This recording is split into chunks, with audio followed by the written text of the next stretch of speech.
नमस्कार, मैं प्रोफेसर प्रेम कुमार चंद्राकर, महंत लक्ष्मी नारायण दास कॉलेज रायपुर से। आज हम डिस्कस करेंगे, हमारा जो लेक्चर है आज का वो है BCA पार्ट 2 का जो सब्जेक्ट है ऑपरेटिंग सिस्टम। उसके अंदर ऑपरेटिंग सिस्टम की जो फर्स्ट यूनिट का बेसिक कॉन्सेप्ट जो है उसके बारे में डिस्कस करेंगे। हमने सेम टॉपिक पर पिछला जो लेक्चर बनाया था वो भी सेम टॉपिक पर था, basic concept of operating system ही था, जिसमें हमने ऑपरेटिंग सिस्टम की जो 3 बेसिक कॉन्सेप्ट है जैसे कि बैच प्रोसेसिंग, स्पूलिंग और मल्टी प्रोग्रामिंग के बारे में डिस्कस किया था। आज हम ऑपरेटिंग सिस्टम के रेस्ट ऑफ जो बेसिक कॉन्सेप्ट है जैसे कि मल्टी प्रोसेसर, टाइम शेयरिंग और रियल टाइम सिस्टम पर हम डिस्कस करेंगे। तो सबसे पहले हम डिस्कस करते हैं मल्टी प्रोसेसर सिस्टम पर। तो मल्टी प्रोसेसर सिस्टम होता क्या है? अगर एक सिस्टम में एक समय पर एक से अधिक प्रोसेसर को एक यूनिट के अंदर इन्वॉल्व कर दिया जाए तो वो मल्टी प्रोसेसर कहलाता है। The system refer to use 2 or more central processing unit with in a single computer system. एक सिंगल कंप्यूटर पर एक से अधिक प्रोसेसर को, सेंट्रल प्रोसेसर को जब हम एक यूनिट के रूप में डाल देते हैं तो उसे कहते हैं मल्टी प्रोसेसर।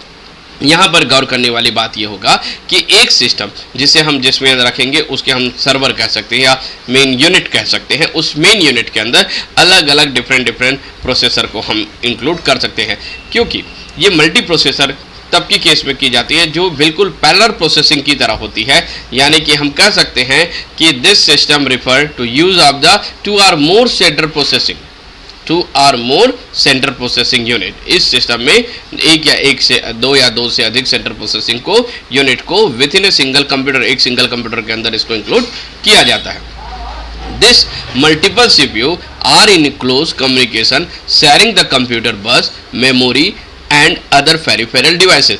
ये जो डिफरेंस कंप्यूटर होते हैं जिनकी प्रोसेसर को हम शेयर करते हैं, तो इन शेयरिंग करने के लिए हम डिफरेंट टाइप्स ऑफ जो शेयरिंग डिवाइसेस है जैसे मेमोरी है या अदर पेरिफेरल या जो कम्युनिकेशन के अलग डिवाइसेस होते हैं उनके जरिए से हम इसे शेयर कर सकते हैं। This type of system are use when very high speed is require to process to a large volume of data. कोई लार्ज वॉल्यूम ऑफ डेटा को जब हम प्रोसेस करना चाहते हैं और हमारे पास वो उतना प्रोसेसर नहीं है, इन दैट सिचुएशन में हम मल्टी प्रोसेसर का उपयोग करते हैं। मल्टी प्रोसेसर, मान लो हमें एक सिस्टम, एक ऐसा प्रोसेस है, कोई बिग डेटा है, सपोज दैट लार्ज वॉल्यूम या बिग डेटा है जिसको प्रोसेस करने के लिए हमें हाई स्पीड की जरूरत है, बट हमारे पास जो प्रोसेसर है वो मान लो 2.6 गीगाहर्ट्ज का है और हमें चाहिए 10 गीगाहर्ट्ज के आसपास की चाहिए। तो हम क्या कर सकते हैं कि 5 सिस्टम के प्रोसेसर को एक साथ एक सिंगल कंप्यूटर के अंदर उसको इंक्लूड करा सकते हैं, जिसे पैरेलल प्रोसेसिंग भी कहा जाता है। यहाँ पर मल्टी प्रोसेस को हम एक साथ इंक्लूड कर देंगे और एक सिस्टम में रख देंगे जिससे वो हमारा जो बिग डेटा है वो एग्जीक्यूट हो सके। This system are generally use an environment likely satellite या वेदर फॉरकास्टिंग। इस टाइप की जो वेदर फॉरकास्टिंग या सैटेलाइट, इस टाइप की जो बड़ी डेटा होती है, इसके लिए ज़्यादातर इसका उपयोग किया जाता है। Multi processing system is based on the symmetric multi processing model. ये जो होता है मल्टी प्रोसेसिंग, वो बेस्ड जो होता है सिमेट्रिक मल्टी प्रोसेसिंग मॉडल पर, in which each processor run as the identical copy of operating system and those copy communicate to each other. इस प्रकार की जो प्रोसेसिंग होती है उसमें हर एक प्रोसेसर की एक आइडेंटिकल कॉपी बन जाती है और हर एक जो है उसी प्रकार की प्रोसेस करती जाती है। Run as the identical copy of operating system. Operating system के एक आइडेंटिकल कॉपी के रूप में वो रन होता है and this copy communicate to each other. और यह जो कॉपी होती है वो एक दूसरे से कम्युनिकेट करती है। In this system process is assign a specific task. इस प्रकार के कंप्यूटर में प्रोसेस को स्पेसिफिक टास्क दिया जाता है। A master process control the system. पूरे प्रोसेस को कंट्रोल करने के लिए एक सिस्टम होगा जिसे हम मास्टर प्रोसेस कहेंगे या मास्टर कंट्रोल सिस्टम कहेंगे। This scheme define as the master slave relationship.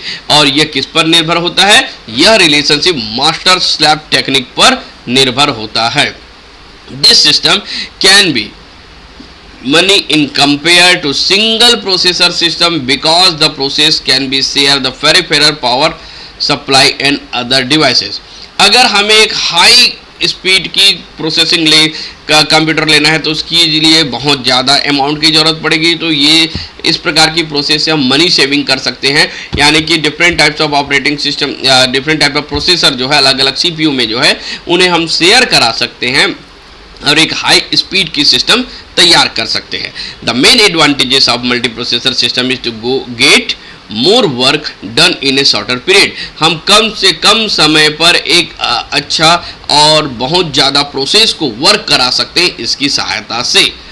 Multi processor system prove more reliable in a situation to failure the one process. Multi processor उस समय रिलायबल होता है जब ऐसी सिचुएशन आ जाती है जहां पर एक सिस्टम अकेले उसको कर पाने में फेलर हो जाता है। In this situation, the system with multiprocessor will not help the system. It will be आगे जो हम शो करेंगे यहाँ पर जब एक सिस्टम इस प्रकार के काम को करने में असमर्थ हो जाता है, इन दैट सिचुएशन में हम मल्टी प्रोसेसर का उपयोग करते हैं। यहाँ पर देखिए इस डायग्राम की सहायता से हम एक पिक्चोरियल फॉर्मेट में इसको रिप्रेजेंट करने की कोशिश कर रहे हैं, जहाँ पर एक सिंगल यूनिट के अंतर्गत देखिए यहाँ पर हम CPU 1 CPU 2 दोनों कहाँ पर इसकी CPU 1 की प्रोसेसर CPU 2 की प्रोसेसर दोनों कहाँ पर जा रही है, मेन मेमोरी में एक में जा रही है। इनकी इनपुट आउटपुट डिवाइसेस इनकी आउटपुट डिवाइसेस दोनों का इंटरेक्ट हो रहा है। यहाँ पर जो मेन हमारा जो बढ़ रहा है मेन मेमोरी वो दोनों के प्रोसेसर को ले रहा है। मतलब इसके पास अगर 2.6 गीगाहर्ट्ज़ है, इसके पास 2.6 गीगाहर्ट्ज़ है, तो यहाँ पर हमारे पास 5.2 गीगाहर्ट्ज़ की मेमोरी प्रोसेस बन गई जो कि एक ज़्यादा स्पीड के साथ उसको प्रोसेस करेगा। तो इसकी जो मेन एडवांटेजेस होते हैं वो मेन एडवांटेजेस है, पहला तो रिलायबल सिस्टम। एक सिस्टम से अगर स्लो धीरे धीरे वो प्रोसेस होता रहेगा तो टाइम हॉल्ट हो सकता है, प्रोसेस फेल हो सकता है, इस प्रकार की बहुत सारी परेशानी उत्पन्न हो सकती है। तो उस परेशानियों को दूर करने के लिए हम 4 या 5 प्रोसेसर को एक साथ ऐड करके इसका यूज़ कर सकते हैं, तो ये रिलायबल होता है। इनहेंस थ्रूपुट, जब if multiple process are working in single system, अगर सिंगल सिस्टम में एक से अधिक सिस्टम वर्क करते हैं तो उसकी पूरी कंट्रोल सिंगल सिस्टम में रहेगा। तो इसके कारण इनकी जो थ्रूपुट होती है उसकी जो रिजल्ट जो है वो बेटर आने की संभावना होती है। मोर इकोनॉमिकल सिस्टम, हमने अभी डिस्कस किया था कि अगर एक हाई प्रोसेसर का, मैं कहता हूं कि 10 गीगाहर्ट्ज़ का मुझे एक प्रोसेसर सिस्टम खरीदना है तो वो बहुत ज़्यादा कॉस्टली होगा। उसके कंपैरिजन में 2 गीगाहर्ट्ज़ के 5 कंप्यूटर को एक साथ इंक्लूड करके हम काम चला सकते हैं और हम 10 गीगाहर्ट्ज़ मेगाहर्ट्ज़ की जो पावर की जो प्रोसेसर होती है वो हम तैयार कर सकते हैं। इसकी कुछ डिसएडवांटेजेस है, वो कौन कौन से है? इनहेंस द एक्सपीरियंस, इसकी जो एक्सपीरियंस है वो इनहेंस रहेगी। वो किस प्रकार की रहेगी ये हम देखते हैं। Even though the multiple process system are cheaper in the long run than using the multiple computer system. Still they are quite expensive. It is much cheaper to busy a simple single processor than a multi-processor system. दूसरे जो single system जिसमें high speed की multi processor की तुलना में ये बहुत ज़्यादा चीपर है, फिर भी इसे कम उपयोग में लाया जाता है। क्यों? क्योंकि इसमें हम मल्टीपल प्रोसेस को इंक्लूड करते हैं। एक जगह पर हमें एक से अधिक सिस्टम की आवश्यकता पड़ती है, एक जगह पर एक से अधिक सिस्टम की आवश्यकता पड़ेगी। अगर मुझे 10 गीगाहर्ट्ज़ की एक प्रोसेस बनाना है तो उसके लिए 5 सीपीयू की जरूरत पड़ेगी, 5 प्रोसेसर की जरूरत पड़ेगी, तो उसे करना थोड़ी सी टफ काम होती है। Compilation operating system is required, जब हम इसको सिस्टम को जब हम प्रोसेस करते हैं तो उस समय के जो पैरेलल जो जितने सारे सिस्टम होते हैं उन सब के लिए पेरिफेरल डिवाइसेस, कम्युनिकेशन डिवाइसेस, इन सब की अत्यधिक आवश्यकता पड़ती है।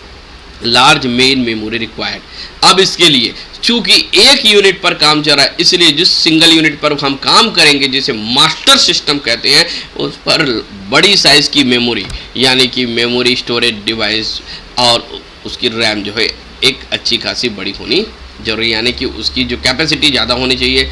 मोर देन 8 GB का रैम होना चाहिए, या फिर हम कह सकते हैं कि रैम बहुत ज़्यादा होना चाहिए, और जो प्रोसेसर के लिए जो डेटा की स्टोरेज जो डिवाइसेस है, सेकेंडरी स्टोरेज डिवाइस, वो भी लार्ज साइज की होनी जरूरी है। नेक्स्ट हमारा जो है अगला फीचर्स है वो है time sharing system. A time sharing system allow many user to share a computer resources simultaneously. Time sharing system हमें अलाउ करता है कि एक से अधिक यूजर एक सिंगल सिस्टम के रिसोर्सेज को एक साथ एक समय पर यूज कर सकते हैं। A time sharing allow the many user, time sharing एक से अधिक यूजर को अलाउ करता है to share the computer resources simultaneously, जो कंप्यूटर के रिसोर्सेज को एक समय एक साथ साइमल्टेनियसली शेयर कर सके। दूसरे शब्दों में कह सकते हैं कि time sharing refer the allocation of memory resources in a time slot to a several program simultaneously. दूसरे शब्दों में हम कह सकते हैं कि हमारा जो टाइम शेयरिंग टेक्निक है वो डिफरेंट टाइप से जितने भी हमारे पास प्रोग्राम चल रहे हैं उन सब के बीच रिसोर्सेज को शेयर करने का काम करता है। एक साथ सबको शेयर करते हैं। इसके लिए हम CPU जब शेड्यूलिंग डिस्कस करेंगे तो वो उसमें बहुत अच्छी तरीके से इसे हम समझा सकते हैं टाइम शेयरिंग को।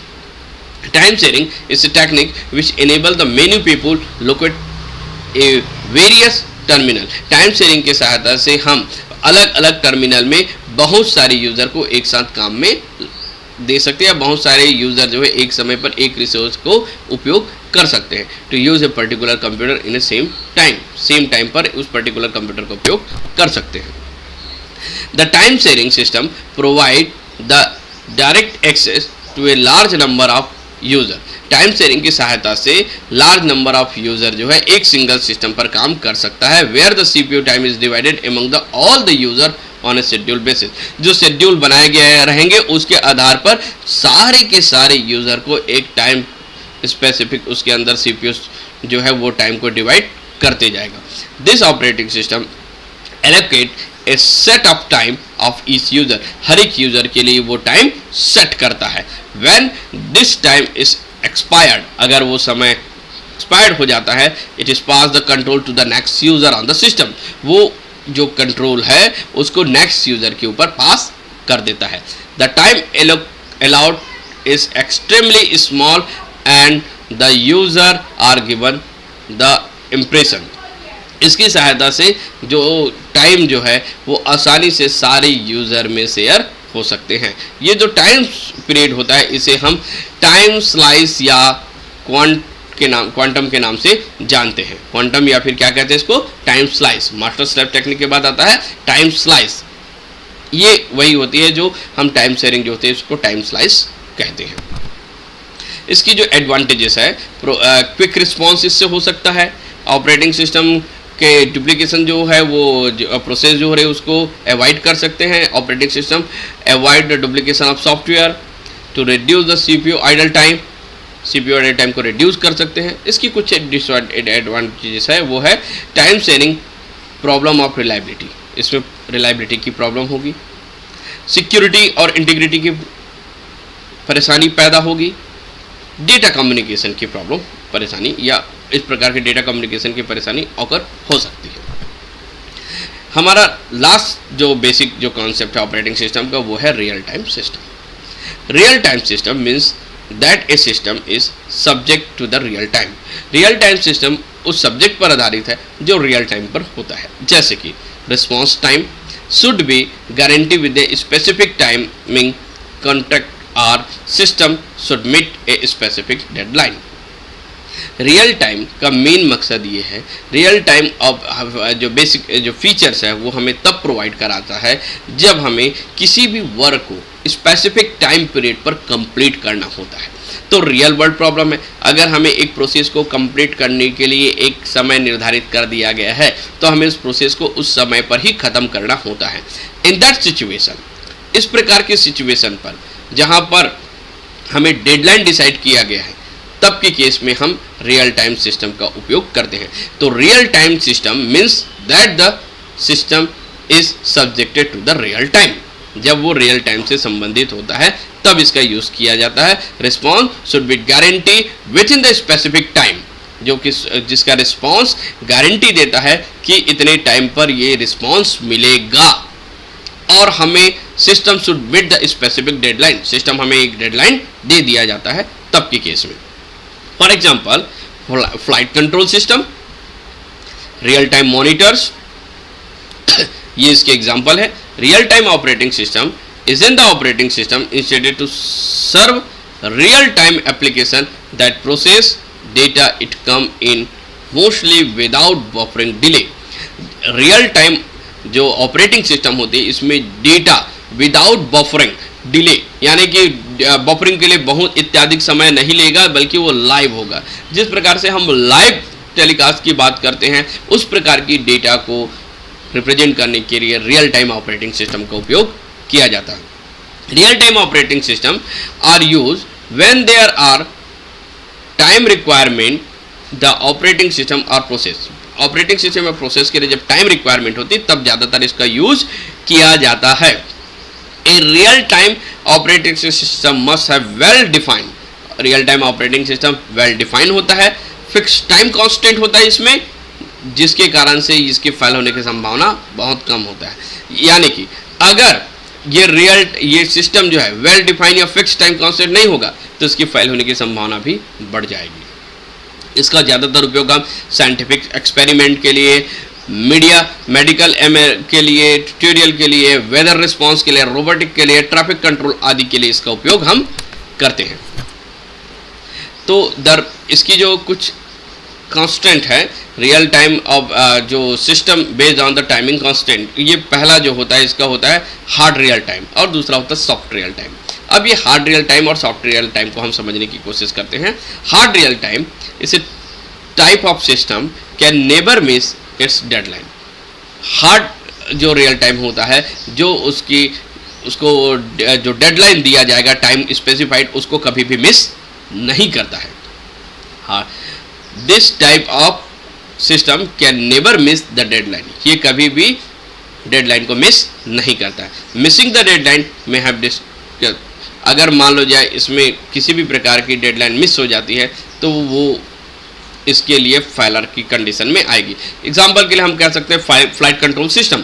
फ्लाइट कंट्रोल सिस्टम की जो डेडलाइन है वो कभी भी मिस नहीं होती है। दूसरी होती है soft real time system. This type of system can miss the deadline occasionally. इस प्रकार में जब डेडलाइन मिस हो जाती है तो उसे हम सॉफ्ट कहते हैं। तो यहाँ पर हार्ड रियल टाइम सिस्टम जिसमें कभी भी रिस्पांस आपका क्या नहीं होगा, मिस नहीं होगा।